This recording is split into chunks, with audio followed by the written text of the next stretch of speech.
Hi ಸ್ನೇಹಿತರೆ, ಎಲ್ಲರಿಗೂ ನಮಸ್ಕಾರ. ಎಲ್ಲರೂ ಸೂಪರ್ ಆಗಿದ್ದೀರಾ ಅಂತ ಭಾವಿಸ್ತೀನಿ. ನಾನಿವತ್ತು ಸಮೋಸ ಮಾಡ್ತಾಯಿದ್ದೀನಿ. ಯಾವ ರೀತಿ ಮಾಡೋದಂತ ತೋರಿಸ್ತೀನಿ. ಮೊದಲನೇದಾಗಿ ನಾನಿಲ್ಲಿ ಮೈದಾ ಹಿಟ್ಟು ತೊಗೊಂಡಿದ್ದೀನಿ. ಅದಕ್ಕೆ ರುಚಿಗೆ ತಕ್ಕಷ್ಟು ಇಲ್ಲಿ ಸಾಲ್ಟ್ ಹಾಕೋತೀನಿ, ಸ್ವಲ್ಪ ಸಾಲ್ಟ್ ಹಾಕೊತೀನಿ. ನೆಕ್ಸ್ಟ್ ಸ್ವಲ್ಪ ಆಯಿಲ್ ಹಾಕೋತೀನಿ. ಈ ರೀತಿ ಆಯಿಲ್ ಹಾಕೋದ್ರಿಂದ ಸಮೋಸ ತುಂಬ ಕ್ರಿಸ್ಪಿಯಾಗಿರುತ್ತೆ. ನೆಕ್ಸ್ಟ್ ನಾನು ಇದನ್ನು ಚಪಾತಿ ಹಿಟ್ಟಿನದಕ್ಕೆ ನೀಟಾಗಿ ನೀರು ಹಾಕ್ಕೊಂಡು ಕಲಿಸ್ಕೊತೀನಿ. ತುಂಬ ತೆಳುನೂ ಬೇಡ, ತುಂಬ ಗಟ್ಟಿನೂ ಬೇಡ, ಚಪಾತಿ ಹಿಟ್ಟಿನ ಅದಕ್ಕೆ ಕಲಿಸ್ಕೊಂಡ್ರೆ ಸಾಕು. ನೆಕ್ಸ್ಟ್ ಇದನ್ನು ನಾನು ಮುಚ್ಚಿಡ್ತಿದ್ದೀನಿ. ನೋಡಿ, ಮುಚ್ಚಿಡ್ತಾಯಿದ್ದೀನಿ. ಮಕ್ಕಳಿಗೆ ಸಂಜೆ ಟೈಮು ಸ್ನ್ಯಾಕ್ಸ್ ಏನಾದರೂ ಮನೆಯಲ್ಲೇ ಮಾಡಿಕೊಟ್ರೆ ಚೆನ್ನಾಗಿರುತ್ತಲ್ವ ಅಂತ ನಾನು ಮಾಡ್ತಾಯಿದ್ದೀನಿ. ನೆಕ್ಸ್ಟ್ ಬೆಳಗ್ಗೆನೇ ಮಾರ್ನಿಂಗ್, ಈಗ ಸಂಜೆ ನಾನು ಸಮೋಸ ಮಾಡ್ತೀನಿ ಅಂದರೆ ಮಾರ್ನಿಂಗ್ ಬಟಾಣಿ ನೆನೆಸಿಟ್ಟಿದ್ದೆ. ಒಣಗಿದ ಬಟಾಣಿನೇ ನೆನೆಸಿಟ್ಟಿರ್ತೀನಿ. ನೋಡಿ, ಚೆನ್ನಾಗಿ ನೆಂದಿದೆ ಬಟಾಣಿ. ನೆಕ್ಸ್ಟು ಈಗ ನಾನು ಕುಕ್ಕರಲ್ಲಿ ಸ್ವಲ್ಪ ನೀರು ಹಾಕ್ಕೊಂಡು ನೆನೆಸಿರೋ ಬಟಾಣಿನ ಹಾಕ್ಕೊತೀನಿ. ಫಸ್ಟು ಅದನ್ನು ನಾನು 2 ವಿಷಲ್ ಹೊಡ್ಸ್ಕೊತೀನಿ. ಆಲೂಗೆಡ್ಡೆ ಜೊತೆಗೆ ಹಾಕ್ಬಿಟ್ರೆ ಕಲಸೋಗ್ಬಿಡುತ್ತೆ ಆಲೂಗೆಡ್ಡೆ ಅಂತ. ನೆಕ್ಸ್ಟ್ ಅದಾದಮೇಲೆ ನಾನು ಸ್ವಲ್ಪ ಆಲೂಗೆಡ್ಡೆ ಹಾಕ್ಬಿಟ್ಟು ಮತ್ತೆ 2 ವಿಷಲ್ ಹೊಡ್ಸ್ಕೊತೀನಿ. ನೋಡಿ, ಈಗ 2 ವಿಷಲ್ ಹೊಡ್ಸ್ಕೊತೀನಿ.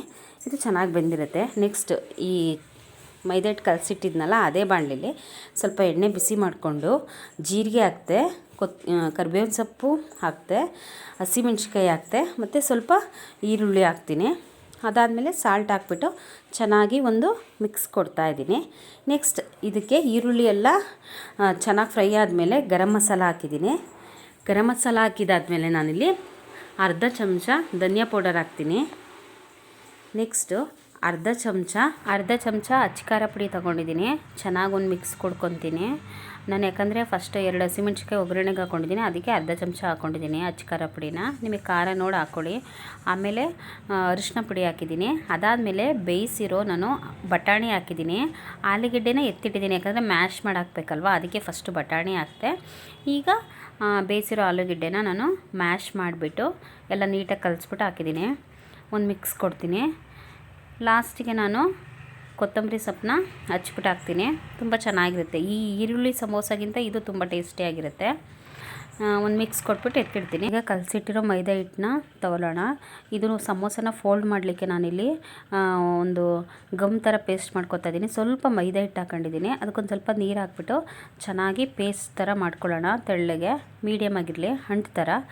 ಇದರಿಂದ ನಾವು ಸಮೋಸನ ಫೋಲ್ಡ್ ಮಾಡಿಬಿಟ್ಟು ಪ್ರೆಸ್ ಮಾಡ್ಕೋಬೋದು. ನೋಡಿ, ಇವಾಗ ಇದನ್ನು ಒಂದೊಂದೇ ಉಂಡೆಗಳನ್ನ ತೊಗೊಂಡಿದ್ದೀನಿ. ಇದನ್ನು ನಾನು ಚಪಾತಿ ಥರ ಹರಿತೀನಿ. ಮತ್ತು ಇದನ್ನು ಜಾಸ್ತಿ ಬೇಯಿಸಬಾರ್ದು, 2 ಸೈಡು ಸ್ವಲ್ಪ ಬೇಯಿಸ್ಕೊಂಡು ಸಮೋಸ ಶೀಟ್ನ ರೆಡಿ ಮಾಡ್ಕೊಂಡಿದ್ದೀನಿ. ನೋಡ್ತಾ ಇರ್ಬೋದು.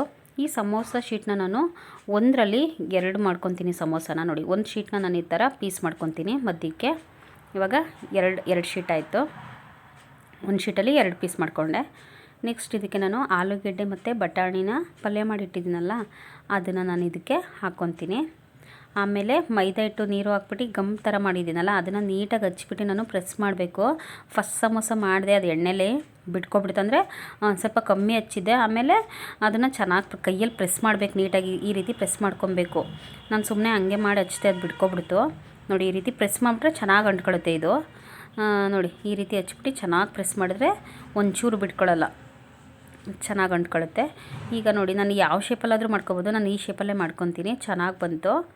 ಕಾಯ್ದಿರೋ ಎಣ್ಣೆಗೆ ನಾನು ಇದನ್ನು ಹಾಕ್ತೀನಿ. ಈಗ ತುಂಬ ಚೆನ್ನಾಗಿರುತ್ತೆ ಟೇಸ್ಟು ಈ ಸಮೋಸ. ಮಕ್ಕಳಿಗಂತೂ ತುಂಬ ಇಷ್ಟ ಆಗುತ್ತೆ. ಸಂಜೆ ಟೈಮ್ ಮಕ್ಕಳು ಬಂದಾಗ ಸ್ಕೂಲಿಂದ ಹೊರಗಡೆ ತಿನ್ಸೋದಕ್ಕಿಂತ ನಾವು ಇಲ್ಲೇ ಮನೇಲೇ ಮಾಡಿಕೊಟ್ರೆ ತುಂಬ ಚೆನ್ನಾಗಿರುತ್ತೆ. ಹೊರಗಡೆ ಆದರೆ ಅದೇ ಒಂದೇ ಎಣ್ಣೆನ 2 3 ಟೈಮ್ ಬೇಯಿಸ್ತಾ ಇರ್ತಾರೆ, ರಿಪೀಟು. ಮನೇಲೇ ಮಾಡಿದರೆ ತುಂಬ ಟೇಸ್ಟಿಯಾಗಿರುತ್ತೆ ಮತ್ತು ತುಂಬ ಚೆನ್ನಾಗೂ ಇರುತ್ತೆ. ನೋಡಿ, ಎಷ್ಟು ಚೆನ್ನಾಗಿ ಬಂದಿದೆ. ನೋಡಿದ್ರೇ ಗೊತ್ತಾಗುತ್ತೆ ತುಂಬ ಚೆನ್ನಾಗಿತ್ತು ಸಮೋಸ. ನಾನಂತೂ ಒಂದು ಟೇಸ್ಟ್ ಮಾಡಿದೆ. ಮಕ್ಕಳು ಬರೋಕ್ಕಿಂತ ಮುಂಚೆ ನಾನೇ ಫಸ್ಟ್ ಒಂದು ಟೇಸ್ಟ್ ಮಾಡಿದೆ. ತುಂಬ ಚೆನ್ನಾಗಿತ್ತು. ಯಾರೆಲ್ಲ ನನ್ನ ವೀಡಿಯೋ ನೋಡ್ತಾ ಇದ್ದೀರಾ, ನನ್ನ ಚಾನಲ್ನ ಸಬ್ಸ್ಕ್ರೈಬ್ ಮಾಡ್ಕೊಳ್ಳಿ ಮತ್ತು ಒಂದು ಲೈಕ್ ಮಾಡಿ friends. Thank you for watching video.